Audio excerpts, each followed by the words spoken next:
All right, you got us from the Aired Out Podcast Studios, live from the ASB Financial Studios and Fly on the Wall Productions, Main Street in Barrie. I'm J.D. Green. It is fantastic to have you on board with us today. I have with me, and I'm just jumping right in, Amber Killmer is sitting right next to me. Welcome to Aired Out.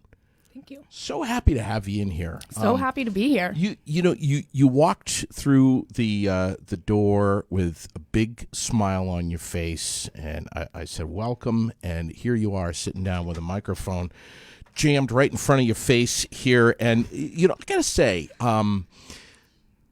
it always impresses me the way folks who have gone through a life involving addiction and drug use, and a little bit of a difficult, I don't want to say tarnished past, but a difficult road that they've been on. It always really thoroughly impresses me that they're willing to step not only in front of a microphone but also a camera and share that inspiration, because let's be honest, most don't. Even the success stories kind of duck and dodge things, and they want the privacy. It's really impressive to me that you're here. I reached out to you. You accepted my invite. Here you are. So thank you. Thank you for having me. So where do we begin? I have to say, and I just told you a little bit about my life. It involves being at the other side of the planet with all of this. Is those that know me know I've led generally a pretty clean life. Never been tangled up with the law or drugs or anything. So for me, I just find it, and I've said this in the past before, but I find it fascinating to have folks come on that you would take one look at and say, never in a million years would I imagine that individual would have had a past like that. You're one of them. A beautiful lady. You come in here, and I never would have imagined. Have you heard that before? I have. You have. Looking at a mugshot actually of myself from between 5 and 6 years ago is completely unrecognizable to who I was before that and who I am today. 5 to 6 years ago. That's not not long. A lot has happened in the past 5 years. God. My recovery time is 6 years. October of this year will be 7 after a 4-year addiction to opioids, which led to heroin, which led to mixing with crack and cocaine. An abundance of legal trouble, wronging people that I loved and who loved me, losing my children, my dignity, everything that I owned. How many children do you have? I currently have 3. And you've lost to all of them at one point. So my youngest is 3, so he wasn't alive during the hardships. My older 2, yes, I had lost them both at one point, where I was sitting in incarceration, wondering what I had done to my life and how I was going to turn it around. And you got them back. Yes. Not easy. Not easy at all. It was a lot of fighting and crying and determination and praying. Yeah. I've prayed every day. When I was incarcerated, I educated my attorney on global resolution, since I was wanted by 2 different states. What is that? And it's where 2 different states can come together with an agreement on the consequence that needs to be faced. Okay. I learned about the Lund Home, which is located in Burlington, a treatment center for women who have young children. So that was part of my release conditions, was to go there.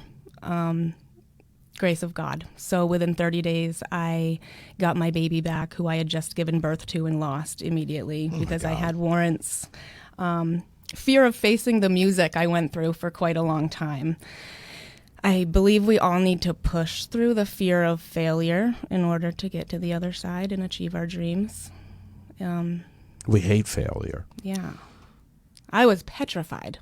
Yeah. Terrified of facing the music and going to jail and facing the consequences of my actions and what that was going to look like and feel like. But that's quite literally what I needed to do to turn it around. Of course, I mean, God bless the Lund home, and we're going to talk more about that. Amazing place. Yeah, but so let's. I mean, I'm just curious. So, how did this all start? How was your childhood? Tell me about your mom and dad. So my mom and dad are great.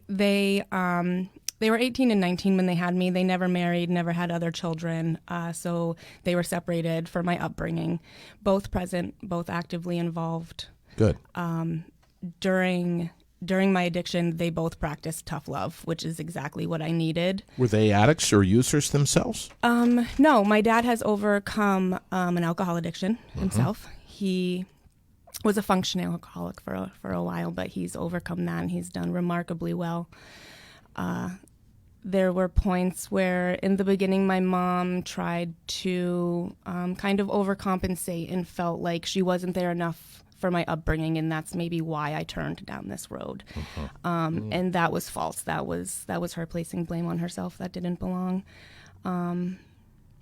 That's not an easy fix either, because that involves a lot of time invested in convincing and talking and tears and everything, right? Yeah.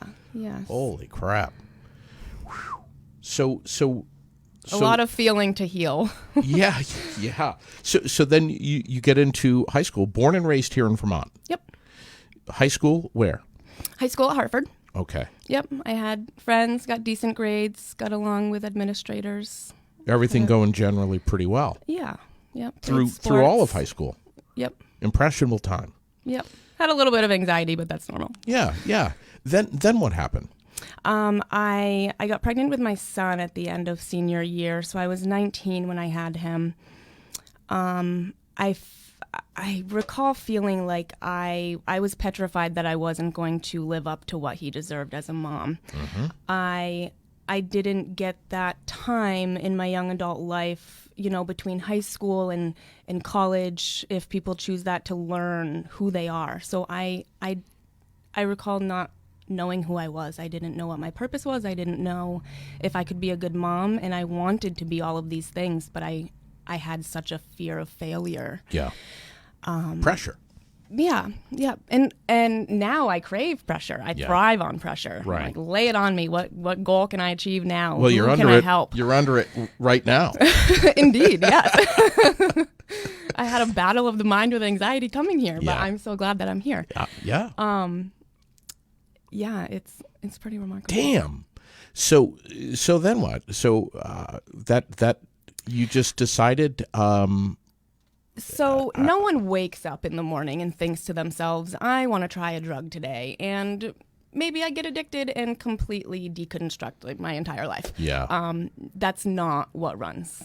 I feel as if I can speak personally on that. For me personally, I never had that intention. I didn't want to hurt people who I loved and who loved me, and I firmly believe no one wakes up with that intention. I turned to substances to numb myself. It was no one's fault other than my own. I went through a period in the beginning of my journey where I felt like it was justifiable to say I was around wrong influences, or I was poorly influenced, and I was pointing all these fingers, when in reality I needed to turn the finger on myself and ask myself, well, why did I engage? Why did I stay for so long, and what was I trying to numb? What was I running from? Sure. So there came a day when I was incarcerated, and I didn't have custody of either of my children. I didn't have family. I didn't have friends. I didn't have a home. And at this point, you had 2 children. 2 children. When you were incarcerated for the first time. Yes. Wake-up call. Huge wake-up call. Okay. My son. But not the only wake-up call. No. My son, I lost, and I used to numb that pain instead of turning it around then, which I feel I should have, although I believe everything happens for a reason. I birthed my daughter in a condition by myself that shouldn't have happened, and under God's grace, we were both okay. We made it through. We showed up at the hospital together, and I got her taken the next day because I had warrants from possession charges that I had been running from because I was afraid to face the music. So in that moment, I took a deep breath and I said, I'm about to face This was your all of this. This was your second child. Yes.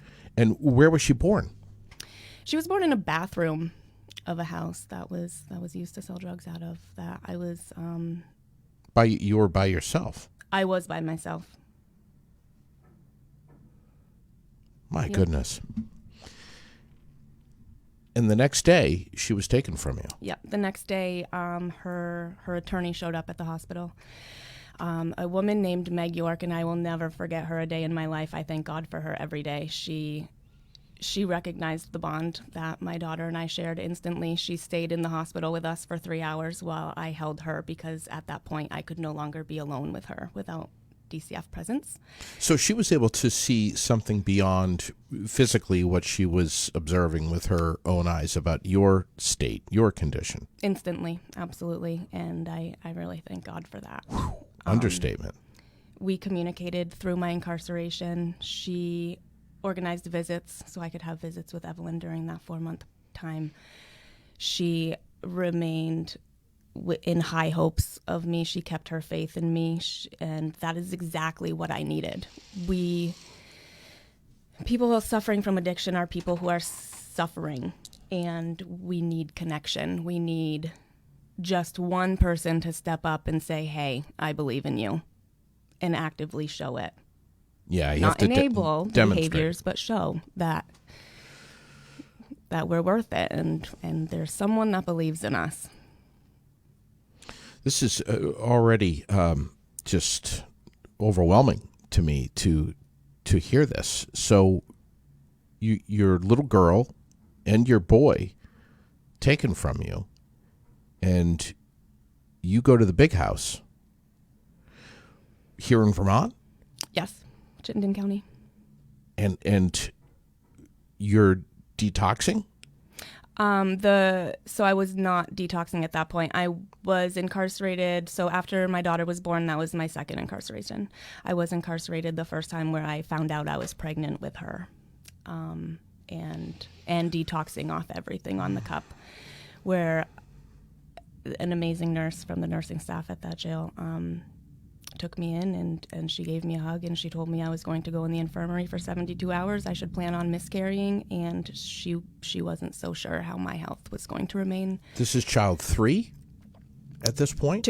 2. Yep, that was my daughter. So I had 2 incarcerations. First is where I found out I was pregnant with her. The second was immediately following her birth, because in between those times, I refused to face the music with the court. Where if I had done so, I wouldn't have had to serve jail time a second time. But it was because I was afraid to face it that I had to. So I did, because I deserved it. And how much time did you do? 4 months. So after her birth, I was in for 4 months, where I was constantly in the Bible study, on my knees, and in the law library. Damn. Your faith tested? 1,000%. And now it's been validated. Whew. And you're also studying up and learning about the law, which is, you can get miles and miles deep into that. Indeed. And what were you specifically looking for when you were trying to learn about? Was it global resolution? Yes. So I was wanted by both Vermont and New Hampshire for previous possession charges, and I had learned from someone who was also incarcerated that there's such thing as a global resolution on 2 states could come to an agreement. So I went to the law library. I educated myself on what my charges were, what I could be facing, the likelihood of coming to a global resolution. And I also learned about the Lund home, and had a very lengthy conversation with my attorney, who was also amazing, thank God, and made this happen, where I was able to be released, accepted into the Lund program, where I was there for 10 months as a resident. And within the first 30 days, I had my daughter, who was just taken from me 4 months prior, back in my care full time. After successfully completing that program 10 months later, Vermont DCF granted me back full custody of my daughter. I got custody back of my son.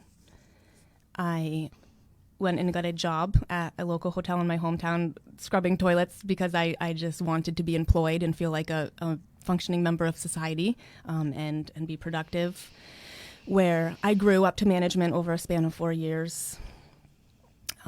And this is in the White River area? yes.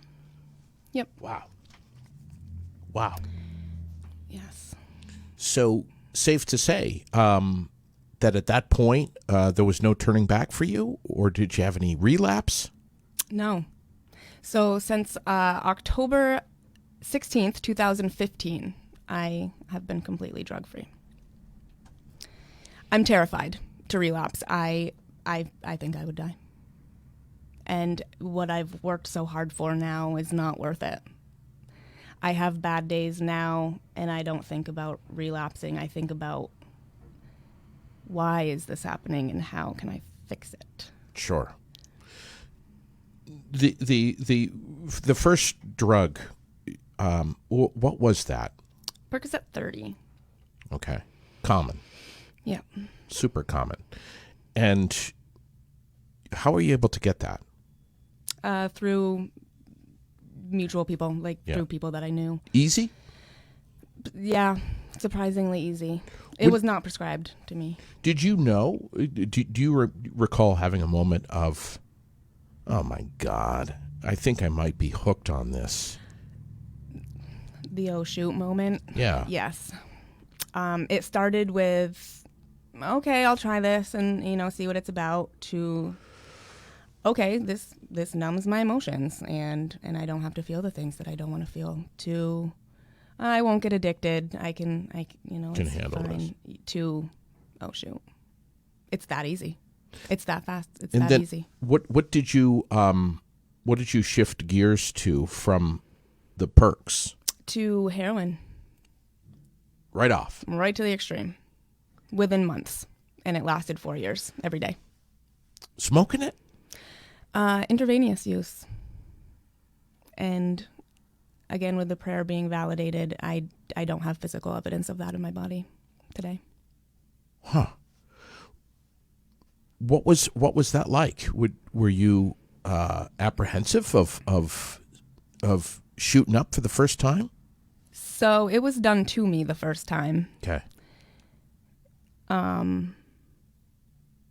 I felt completely disgusted in myself, like I had no self-control, like I just lost control over my own person. Yeah. And that is what I continued to feel, getting worse and worse, increasingly over the next 4 years after that. I was terrified. I was gambling with my life every day. Did you get hooked right off? The heroin, yeah. The Percocets was a little gradual, but pretty fast. Yeah. But after that, my body getting introduced to that with the heroin, it was... Like how soon? How soon did you need another hit of heroin? A day later? Yeah. 2 days later? No, I'd say about a day later. I was like, oh, where's that? What was the feeling like? It's just like something that rushes through your body and it completely annihilates your emotion. Pain and emotion. I felt like a walking zombie. I couldn't think for myself. I couldn't feel. I remember being in situations where I would think to myself, I would be crying right now. Like I would be feeling something. Sure. And I just wasn't. I didn't. I look at that mugshot, which I called. So I also did time in Grafton County. That was the first time. New Hampshire. And I called them a few years into my recovery and asked for that mugshot to be emailed to me. They asked why. I explained myself, and they agreed. I wanted to use it for motivation because I did not look like I even had a soul in my eyes that day. It's very humbling and absolutely terrifying for me to look at. My God. Yeah. Like, anyone can do this. Anyone can turn their life around. I was in hell's basement. And anyone can become an addict, too. It doesn't matter who you are, what country you live in, what your ethnicity is, what your income is. Does not discriminate. Drugs addiction does not discriminate. Alcoholism. It doesn't matter who you are, how you were raised. If we can all get so easily hooked biologically, then fair to say that we can all heal and get unhooked biologically. Yes. So what is it? Is it willpower? Is it determination? Is it others that push, or do you have to go within, and the only answer is something that you find within? I think it's a combination of everything you just listed. Okay. Absolutely. We need to find what drives us, and we all have a gift. We're born with a gift. Yeah. To give to this world and to ourselves and people that we love and who love us. It's about finding that and having a dream. I listen to motivational speeches, Steve Harvey, Denzel Washington, Joel Osteen, Oprah Winfrey, every day. That's how I start my day. Some good names right there. Denzel's amazing. Amazing. And something they all share in common is vision boarding. What is that? So I started 2.5 years ago, first time on my own in life ever with my 3 kids. I created a vision board of what I wanted my life to look like. So I had a picture of a happy home on there, what I wanted my home to look like. I had an image of what I want my kitchen to look like, an image of me and my kids hiking in the woods, and we all have a happy smile on our faces, genuine. My oldest son drew $1 million bill on there for financial abundance. I have healthy food, words, phrases, big super soul with amazing colors right in the middle. Fight the good fight. Keep calm, carry on, trust the process, don't give up. Smothered all over this vision board. So when I look at it every day, I ask myself, what am I actively doing today to help create this life for myself? I don't, every time I have a guest on, I don't always vet them heavily, but I vetted you.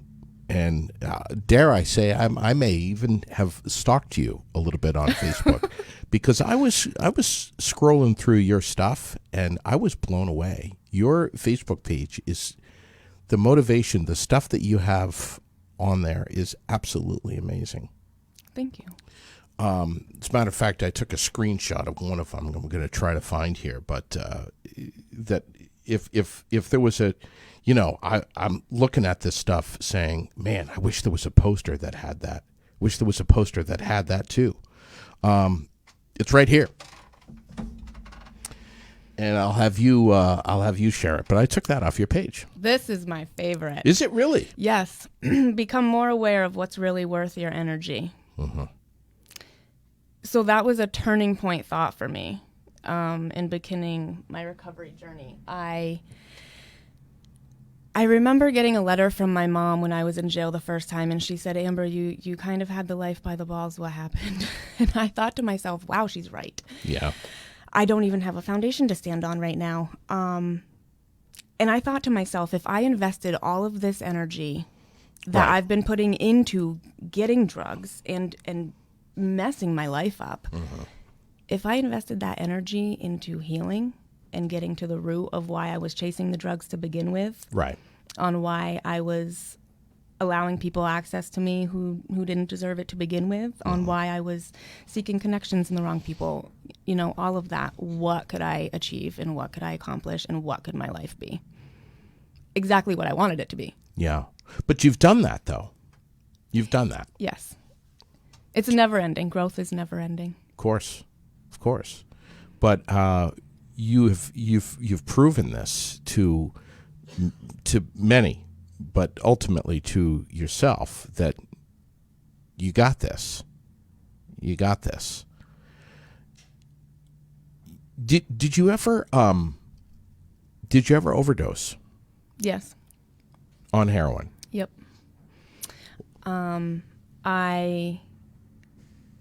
I remember feeling the moment of realization of what was about to happen.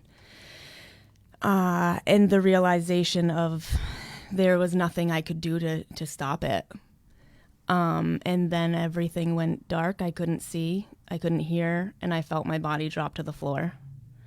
There were two other women around me who picked me up and threw me into an ice cold shower where I gasped and I came back to. And all I remember thinking and knowing was something had just come over me with extreme disappointment and an undescribable feeling of guilt and just something telling me that point in my life was over. My life was not over, but that part of my life was over and had to be over. And you're having this realization while you're overdosing. Yeah. How many kids at that point? That night I got to jail and found out I was pregnant with my daughter. There ended up being a noise complaint that night and I had warrants, so I got arrested. Thank God. Thank God. Because at 2 a.m. I was pulled from my cell, brought to the infirmary with the head nurse staff telling me that I was pregnant and coming off from every drug on the cup, and they didn't expect either of us to survive it. Wow. I mean, this is an incredible story. I got the hair raising on my arms here listening to this. So kind of fast forwarding a little bit, what was it like working at the Lund home in Burlington? You said you were there for 10 months. So yes, so I. But that's lived in Burlington, there. and you were living in White River and working in Burlington. So I lived there for 10 months as a resident. Okay. 5 years later, so this past year, okay. I was offered a job as a residential counselor to go back and work there. Okay. Which felt amazing, that I felt like my purpose was there. Like, oh, this is why everything happened. Yeah. Because my first question when I would be presented with a drug and alcohol counselor was, have you ever been through this? What advice can you give me? What insight can you give me from your personal experience? And every one of them said they didn't have any, but they studied it. They have degrees, and they wanted to help me, which I'm completely open to, and I love that people want to help people. Yes.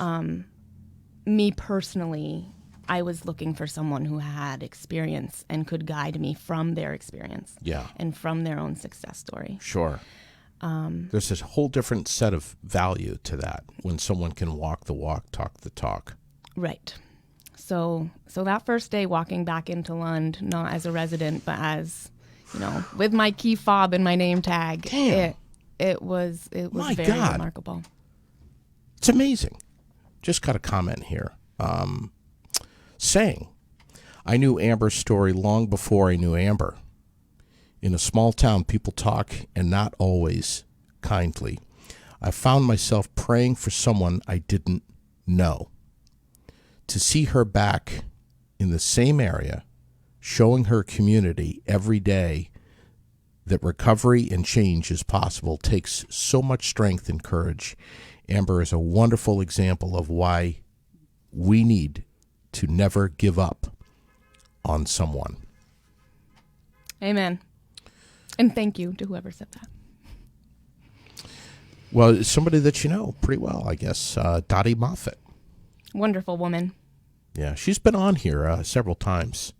And every time Dottie's in here, I learned something new about this world, this planet, that I'm not familiar with, and how remarkable it is. One of the biggest things, I think, anyway, that Dottie tends to carry is the notion that despite all of the services, despite all of the love that you may or may not receive from your family, your friends, despite your support network, despite the counseling, despite the treatment facilities, if you don't want it badly enough, you might be doing well for a little while, but it's not going to stick. We have to want it for ourselves. Badly enough. Badly. It has to be our driving force. And in the end, it's really comes down to, do you want to die or do you want to live? Because if you're going to live, you can't continue to live this way because you're going to die. And it may not be physical death, but you're going to you're not going to be thriving at all. Right. In this world. You'll be breathing, but you won't be fully living. Right. Mm-hmm. If we are strong enough to suffer through addiction, we are strong enough to conquer it. Damn. Do you have a little quote on that too? You need to write this stuff down. Maybe you already have, but that was perfect. Straight from the heart. I didn't even read that anywhere. Yeah. Just so, what do you tell your kids? How old are your kids now? 12, 5, and 3. Damn. 12, 5, and 3. Yes.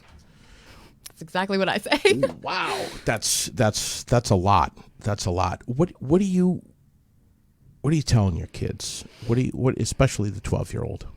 We have had many conversations. He went through that with me, in a sense. Oh, yeah. He was alive for that. So he watched his mom go from healthy to fully engaged in the drug lifestyle and watching drugs consume me, an addiction consume me. You got the before and after. Yeah. And I'm very honest with him. I want him to know that if he's ever presented with an opportunity or what have you call it, a chance to experiment with drugs, yeah, he can confidently say, I don't want to do this and you guys shouldn't either. I watched it ruin my mom's life. Yeah. Like, I know what will happen here. Right. Guaranteed. It may be fun the first few times, course. but it does not stay that way. Yeah. And people in active addiction are suffering. It's called suffering addiction because we suffer. No one chooses that. What's different with your chooses 5 to stay stuck in it, I should say. Yeah. What's different with your 5 and 3-year-old? Are there any conversations about this? No. They, in a sense, they got a different mom. Yeah. My daughter doesn't even remember us living at Lund the first 10 months of her life. Which is bittersweet. We made wonderful connections there. Yeah. That I would love her to remember, but sure. In a way, maybe that's another blessing that she doesn't. And when she gets older, I will be honest with her, just as I am with my oldest, and explain. Of course. Yep. That way they know. We don't know until we know. And had I known someone who suffered through an active addiction, mm-hmm. come to me and tell me point blank all the facts that everyone is scared to express or scared to hear. Sure. I would love to think that could have changed things. I'm also a firm believer that everything happens for a reason, and we have to, seeds have to be planted in the dirt in order to grow and bloom. We have to go through darkness in order to appreciate the light. Mm-hmm. But we need people to show us connection and actively have faith in us if we are willing to help ourselves in showing that. And, mm-hmm. We need people to have faith in us, and we need to have faith in ourselves. Mm. Yeah. Again, understatement. If I ask you something that you're not comfortable answering, obviously tell me. Okay. But can you talk about Doug at all? Yeah, Doug Hayden. Yeah. So wonderful man. So has known my family for many years. Worked in probation and parole in my hometown area for many, many years. A very familiar name in our area. His passion is helping people as well. He saw my entire story. He was a witness to my downfall and my rise back up. I remember my mom locked me out of the house one day because I wanted to go get clothes, but the day before I busted out of rehab. So she locked me out. She said, if you're not willing to help yourself, I can't help you. That's enabling. There's help and there's enabling. I thank God and my mom to this day for that decision she made because I needed it. I got a phone call with Doug on the other end saying, you better get back to rehab. You're too good for this. You know, this is not supposed to be your life. You know that. I know that. Your family knows that. Everyone who knows you knows that. Just, you have people in your corner. Get some help. And I did. I took that. I wasn't happy about it. But I took that. I went back to the rehab. I completed, at that time it was Valley Vista. I completed it, had the graduation ceremony. Unfortunately, that was not the end of my addiction. But he also reached out recently to congratulate me for how far I've come. And referred me to an amazing career that I'm now taking part in, and mentoring young people and their families who need support, who are going through similar obstacles. If Doug's listening, watching right now, old Dougie, you made a good choice. I mean, I can't think of anyone better to represent him and this. I mean, that's it's just amazing. Thank you. It's incredible, and it's just when I hear that you say that you graduated from Valley Vista, isn't it amazing how for many folks like me, when we hear that, we might easily think we're good. Everything's good now. We've graduated. We got the stamp on the forehead. Nothing to worry about. Mm-hmm. Not the case. The false, I'm healed. Yeah, I'm healed. Right. I'm totally cleaned. But you've been sober now for, did you say 7 years? 6 years. We'll be 7 this year. 7 in October. Yep. Do you still feel any residual temptations or especially when you're going through a bad time, a rough patch, a rough day, rough couple of months? No, and I don't say that in a way. I'm not cocky about it. I'm terrified. It makes me sick to my stomach to even think about it.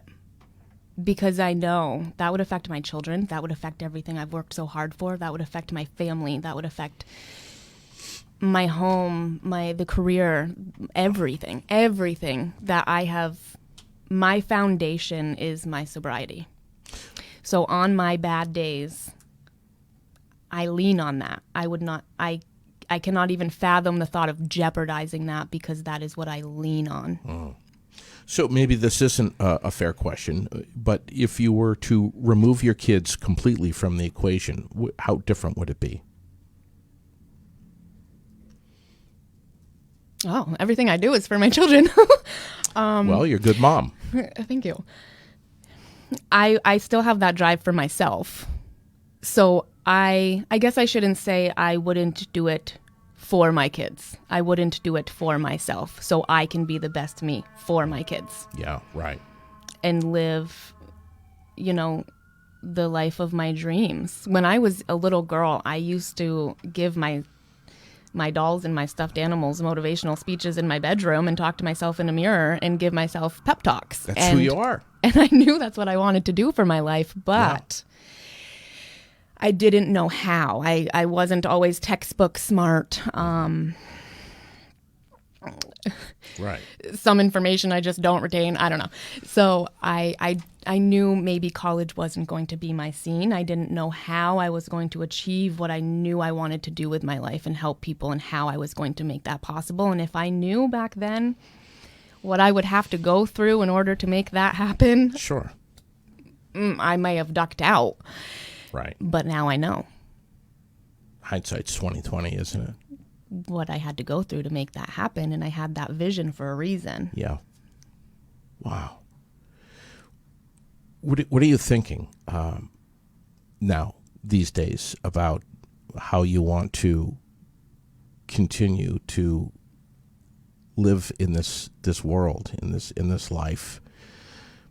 Obviously, you're a remarkable mom and fully invested in your children, and protecting them and teaching them as the forefront. But beyond that, what's your vision board look like right now? I mean, you've got out of an apartment and you're into a home now. You've got a great job, and frankly, you're kicking ass. Thank you. But what about the next 5 to 10? Do you think about that? Yes. You do. Very goal-oriented. I want to still be in the career that I'm in now, helping in my community.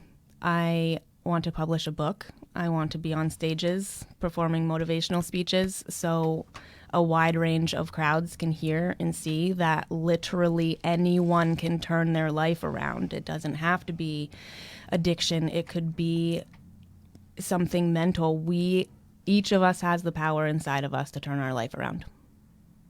And we can. I'm smiling right now because I was envisioning you doing just that, being a public speaker. Having some kind of presentation, some kind of stage presence in engaging with an audience and sharing the story. For folks like me who haven't gone down any roads similar to this, there's a huge element of, not only fascination, but also just wanting to learn, just curiosity and wanting to learn. I mean, I've got a 7-year-old little girl at home. Who's to say what her future looks like? We all need to. We all need to learn. We all have a lot to learn. But to hear you say that you might be, have you ever considered doing like a TED Talk? Yeah, I would love that. You have to. You have to. What else? So I speak at Critters Crusade. Yes. His annual crusade. Chrissy Scott Smith puts on and organizes every August in our local community, which is amazing. Yeah. Spreads awareness for addicts, for families who, are experiencing that and not being educated maybe, or not right. knowing how to approach or how to help. So she has a wide range of people speak there. I've been doing that as well. How long have you been doing that? The past 2 or 3 years. Okay. What's that like? Getting up in front of... Now you have people looking back at you. At least you don't have that today. Yeah. So the first time it was nerve-wracking. My voice shook. My palms were sweaty. I was so nervous. And I just shared my basics, my story. My name's Amber. I went through this. No, I'm not. So good luck. Thanks. Bye. Yeah. Right. And I evolved and I reframed my mind to okay, this is my story, small piece, wider piece, motivation. How did I get through that? How did I do that? I'm not someone special. I'm not a special, right. situation. It's anyone can. Sure. And that's the message that I wanted to get across. I didn't want to just speak about what I've been through. I can sum that up pretty quick. I want people to know that they can, and that we need connection. Yeah. This you said this vigil is every August. We're hoping that we might be able to create one here in Central Vermont. That'd be amazing. And that it would be, not only a vigil for those lost, but also their family members. So for every overdose death, we've got however many family members and friends and loved ones that trickle down from that one person that have been affected by this and have to carry the weight for the rest of their lives. Not only a vigil for those lost, but also a means of inspiration for making good choices, making good decisions, getting on the right path in your life, and sticking to it. And a motivation to get clean so that your own name is not being listed off that night, which it very well could be. I have had heartbreaking moments where I have found out about people I knew who had passed due to overdose, hearing their names being read off that list at that vigil. Sure. And it's just so heartbreaking. What's the title of the book? Come on now. I got a pen in my hand. Oh, I've been thinking about this for years. I think I'll have the book written before I come up with a title for it. I'm open to ideas. That's what will make it good, though, is that you've waited, named it after. Yeah. And here. Yeah. From Shane? Yeah. Be proud of who you are and how far you've come. You set the example to those that are still struggling. You are proof that you can overcome the odds and succeed. Keep going. You're strong and you are amazing. This comment just coming in from Shane a little bit ago. Thank you, Shane. This is absolutely amazing. I think one of the biggest things that your kids will take away from as a gift from their mom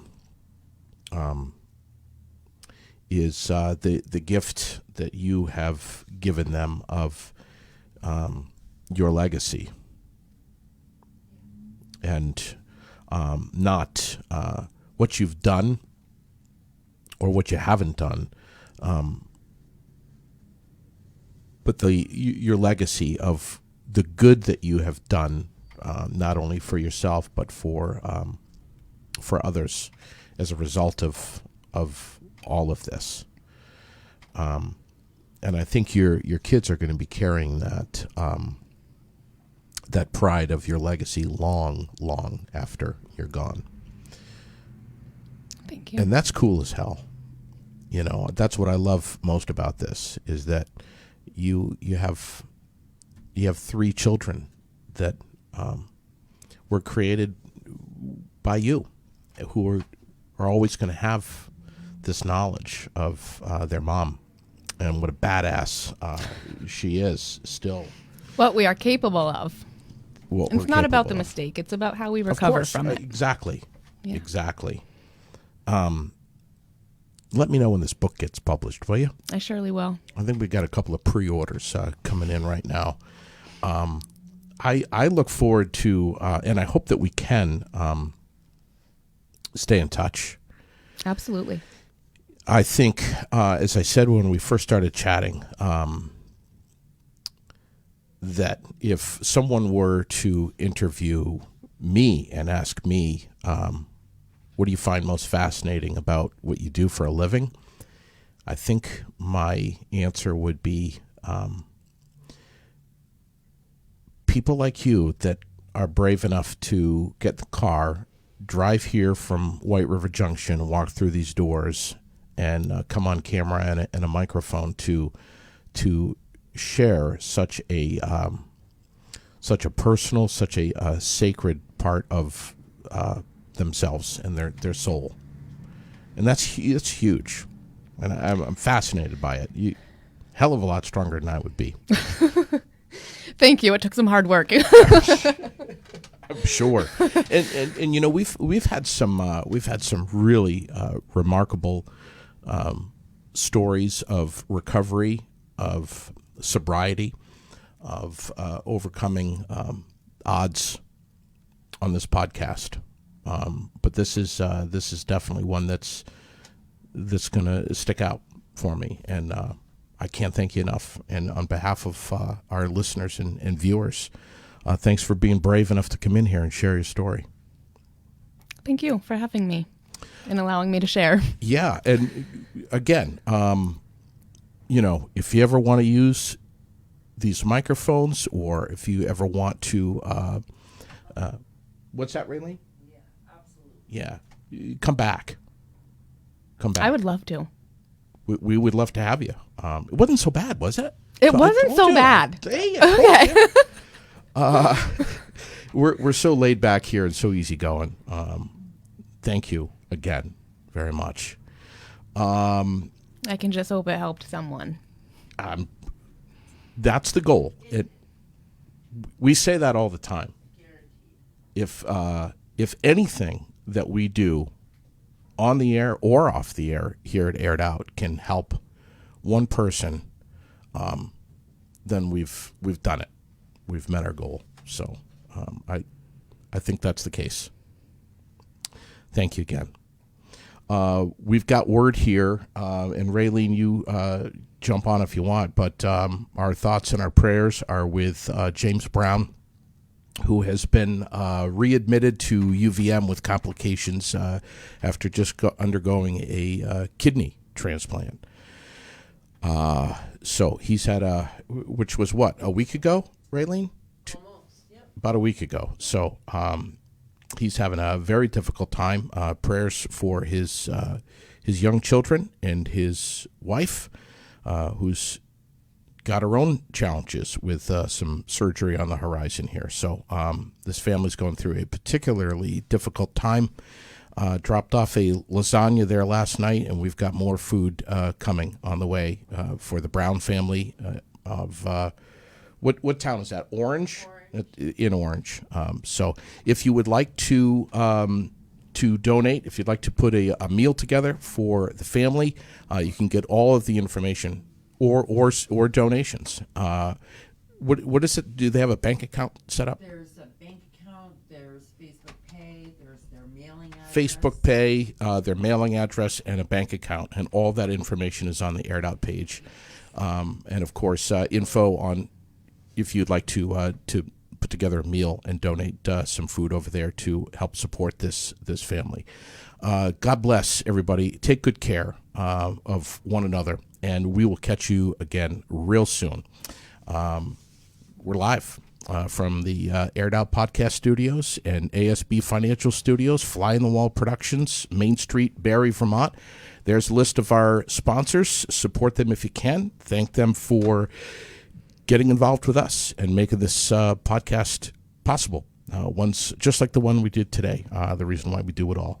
Thanks, everybody. Take good care. We'll catch you soon. 3 o'clock this afternoon, we'll be back with the subject of policing in Vermont here on Aired Out.